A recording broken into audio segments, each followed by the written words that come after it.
Hello students, welcome to Biosmart Academy.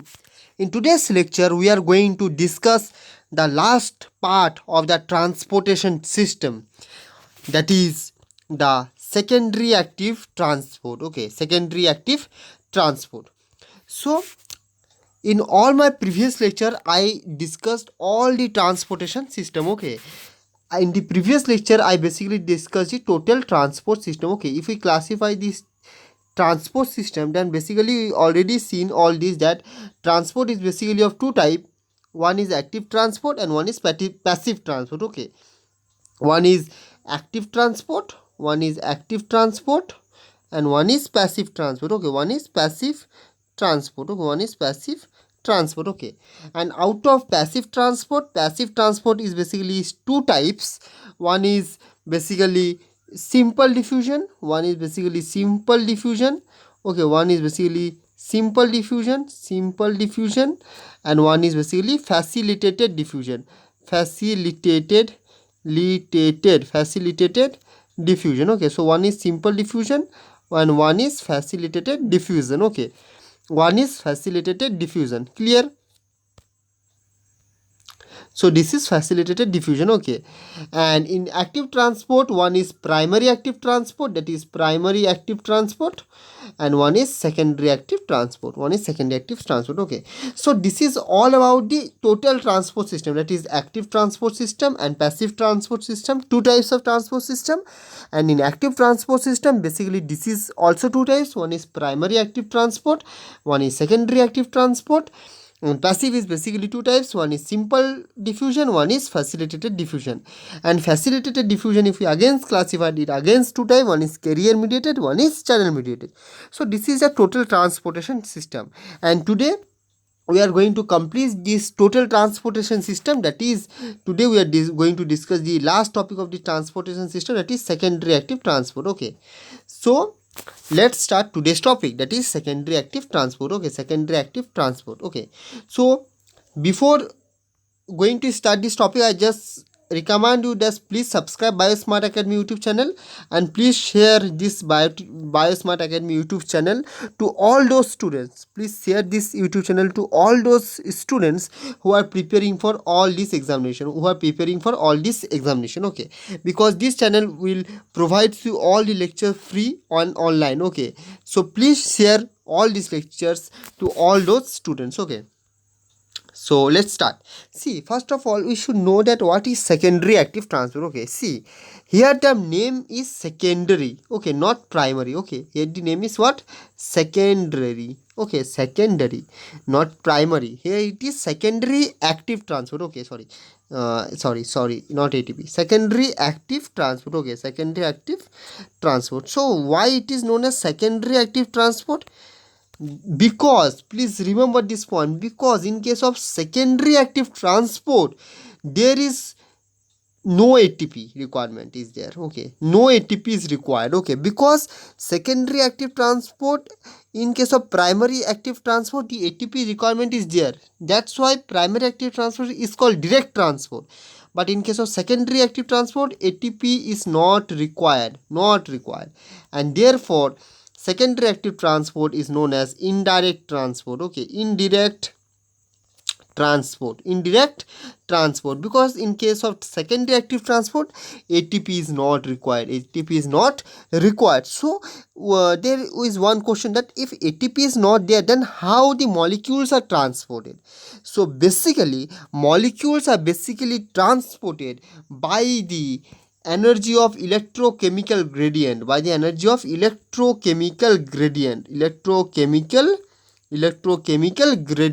electrochemical gradient. So by the use of this electrochemical gradient, these molecules are basically transported. Okay, these molecules are basically transported. So basically secondary active transport, in secondary active transport, ATP is not involved. Okay, that's why secondary active transport is called indirect transport. This is first point. And second point, in case of secondary active transport, the molecules are transported due to electrochemical gradient. Okay, clear? Next, see, another important thing about the secondary active transport is that Another important thing is that about the secondary active transport is that in case of secondary active transport, okay, in case of secondary active transport, there are basically two types of transportation occur. There are basically two types of transport occur. One is symport, okay, one is symport, and one is antipode. One is antipode, okay. One is antipode. I already discussed in details about the symport and antipode in my previous lectures of cell biology. So please go and watch that lectures, okay. So how can we determine that which will going to transport is symport and which is going to transport it like antipode? So basically it totally depend upon the solute, okay. When the solute are basically moving like this direction, okay, that is both the substance move in same direction, then it is known as symport, okay. And if one substance move in one direction and other substance move in other direction, okay, that is both the substance moves in opposite direction to each other, okay, that is both the substance move in opposite direction to each other, okay, as this arrow mentioned, so then that will be antipode, okay. So basically in case of secondary active transport, basically the transportation basically takes place by either by symportation system or by antiportation system, okay. So this is another thing, okay. And the classical example of this secondary active transport, the classical example of this secondary active transport is basically transport of sodium and glucose, is basically transport of sodium and glucose, okay, is basically the transport of sodium and glucose. Clear? So this is the classical example of this transportation system, okay, that is the transportation of sodium and glucose, okay. That is how this sodium and glucose is transported, okay. So basically in secondary active transport, sodium and glucose are basically transported in a symport manner, okay, in a symport manner. Let's see with the help of a diagram. See, if I draw a plasma membrane, okay, just focus on this diagram, okay. Everything I just want to say that everything that you read, please read with the help of a diagram. Make your imaginary diagram and make the things clear, okay. Okay, suppose this is a plasma membrane, okay, this is a plasma membrane, okay, clear. And this is a sodium ion, okay, this is a sodium ion, okay, this is a sodium ion, this is a sodium ion, so okay, this is a sodium ion, okay. And this is the basically glucose, okay, this is a basically glucose molecule, okay. Here I draw a glucose molecule, okay. This is a basically what? This is basically a glucose molecule, okay. This is basically a glucose molecule. So this is plasma membrane, this is sodium ion, and this is glucose molecule, okay. So how it basically transported? In this case glucose molecule is transported against the concentration gradient, okay, against the concentration gradient, means the glucose is transported from basically low concentration to high concentration, that is glucose is transported against the concentration gradient, okay, against the concentration gradient. And we all know that if a substance or if a molecule is moving against the concentration gradient, then it required energy. So how and how the glucose get that energy to transport this against the concentration gradient, as you seen in this arrow, that is transported against the concentration gradient, okay. So this energy was provided by this second molecule, that is sodium. As sodium moves along the concentration gradient, okay, as sodium moves along the concentration gradient, that is from high concentration to low concentration. And in this case the energy is basically what? Energy is basically their conserve, okay, energy is basically conserve. And by utilizing this energy as electrochemical gradient, by utilizing this energy of sodium, this glucose molecule basically transport across the plasma membrane against the concentration gradient. So this energy is basically what? The energy provided by the electrochemical gradient, okay, electrochemical gradient, okay. So basically in this case sodium and basically glucose both are move. Sodium move along the concentration gradient, glucose move against.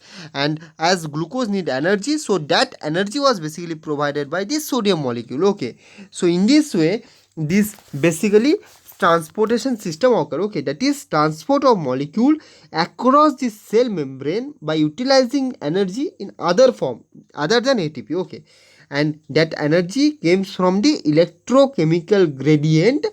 This energies came from the what? Electrochemical gradient, okay, electrochemical gradient, okay, this energies came from the electrochemical gradient. Please remember this. In case of secondary active transport, this energies basically came from the electrochemical gradient, okay. Question may be asked many times in the examination that what kind of energy basically required in case of secondary active transport. So in case of secondary active transport, the energy is basically required is the energy of electrochemical gradient, okay, and this electrochemical gradient is basically created by pumping ions out of this cell, okay, and this is basically maybe either antipode or sympode, okay. So that's all about this, okay, and this is an example of what? This is an example of sympode system, okay, this is an example of sympode system, okay.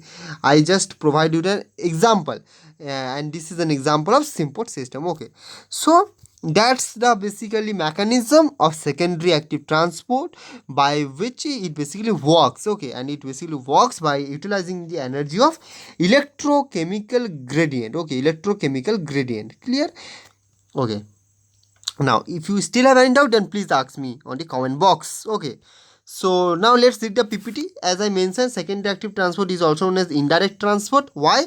Because it directly not utilizing the energy of ATP, okay, because it directly not utilizing the energy of ATP, okay, that's why it is known as indirect transport, okay. So if a question will asked in the examination that why secondary active transport is known as indirect transport, so secondary active transport is known as indirect transport because it directly not use the energy of ATP, okay, that's why it is known as indirect transport, okay. Second point is that the transport occurs uphill. Transport of one solute is coupled with the downhill flow of the different solute, okay, and this energy originally pumped uphill by primary active transport, and it may be either sympode or antipode depending upon the solid move, okay, either sympode or antipode depending upon the solute move, as I already mentioned.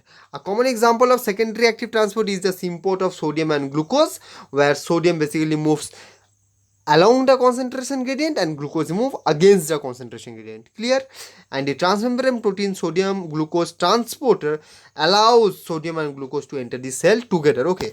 So how these two move together? With the help of this transportation system. Please remember, with the help of this transportation system, okay, that is sodium glucose transporter, okay, that is sodium glucose transporter, okay, and with the help of this transporter, basically the sodium and glucose enter the cell together, okay, and sodium basically enter along the concentration gradient and glucose is enter against the concentration gradient, okay, and this basically enter with the help of sodium glucose transporter. Clear? Next. And what does this sodium glucose symphotor means? Basically it is a family of glucose transporters, okay, that is present on the apical surface of epithelium cell, okay, surface of epithelium cells of the small intestine, and it actively transport glucose molecule into the cell from the gut, okay, and this transporter basically used to transport glucose molecule from the gut, okay, and sodium flow down the concentration gradient as I already mentioned, and glucose molecule transported against the concentration gradient, okay, as I already mentioned in the diagrammatic representation, as I already explained all this, okay, and later sodium is pumped back out of the cell by the sodium potassium ATPase and does maintain the sodium gradient, okay, and later basically sodium was pumped back out of the cell, okay, by the help of sodium potassium ATPase, okay, just remember this pump name, okay. So sodium glucose transporter helps in movement of both across the basically membrane, okay, sodium flow down the concentration gradient and glucose molecule flow against the concentration gradient, okay, and after the glucose was there, by utilizing the energy of sodium, that is electrochemical gradient, then sodium basically pumped back out of the cell by the sodium potassium ATPase, okay. So students, That's all for today's lecture. I hope that you like this lecture. If you have any doubt, any confusion, ask freely on the comment box. And with this lecture, major one part of cell biology, you can say that completed. Okay, and from tomorrow we will start a new lecture. Okay, a new part of cell biology, that is endocytosis. Okay, endocytosis. So stay tuned and please subscribe Biosmart Academy. Please share Biosmart Academy, because all these lecture that we are create for you all these lecture are very very beneficial for you all, for all the examination that is related to life science, especially CSIR, GATE, okay, GATE, DBT, ICMR, all these. So please subscribe and share. So thank you.